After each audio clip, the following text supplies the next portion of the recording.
உணவின் சுவை எவ்வாறு உள்ளது?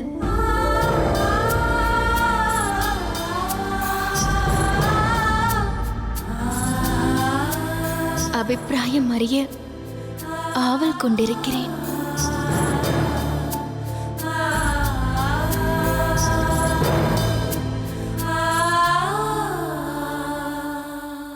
ஒரு உணவு வகையை பற்றி வினவியிருந்தால் விடையளித்திருக்க இயலும்.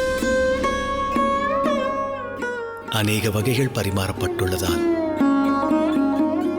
ஒன்றை பற்றிய அபிப்பிராயம் கோருவது கடினம்.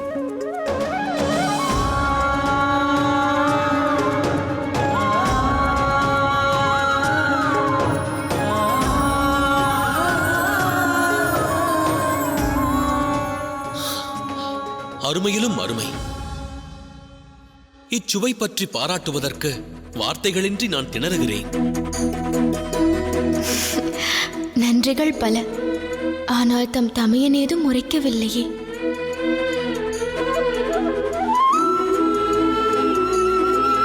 பரிமாறப்பட்டுள்ள அநேக உணவு வகைகளில் அதிக சுவை கொண்ட உணவானது யாதென்பதை அறிவதற்கு என் மனமானது ஆவல் கொண்டுள்ளது.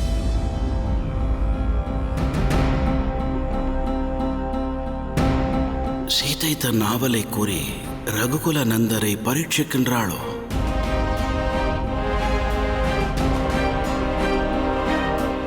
தமது அபிப்பிராயம் அறிய மனம் ஏங்குகிறது. இந்த உணவு வகைகளில் தம் மனதிற்கு மிகுந்த சுவையாக தோன்றுவது எந்த உணவு?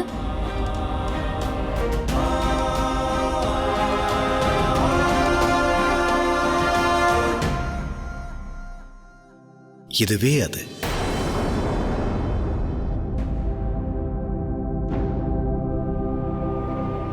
இதை மிகவும் விரும்பி உண்டேன்.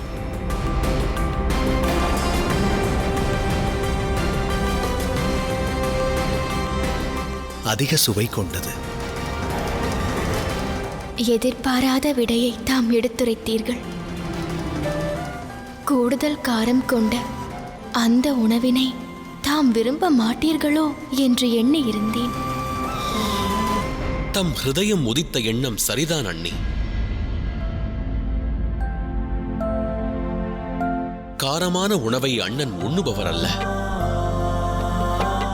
இன்று உளமாற அதை உண்ணும் காரணமும் விளங்கவில்லை. அது கூடுதல் காரம் கொண்ட உணவாயிற்றே.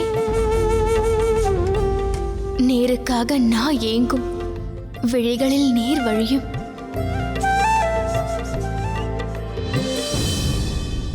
அதிக காரம் கொண்ட உணவானது என்றெனக்கு அதிமதுரமாய் தோன்றுகிறது.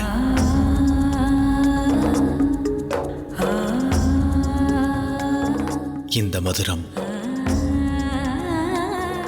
அழகு மிதில என் மண்ணின் வளம்.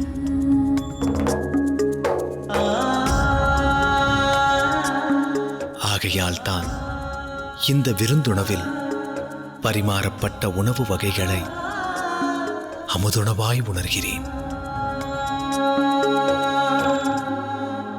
அதோடு இதில் உள்ளத்து அன்பையும் அறிகிறேன்.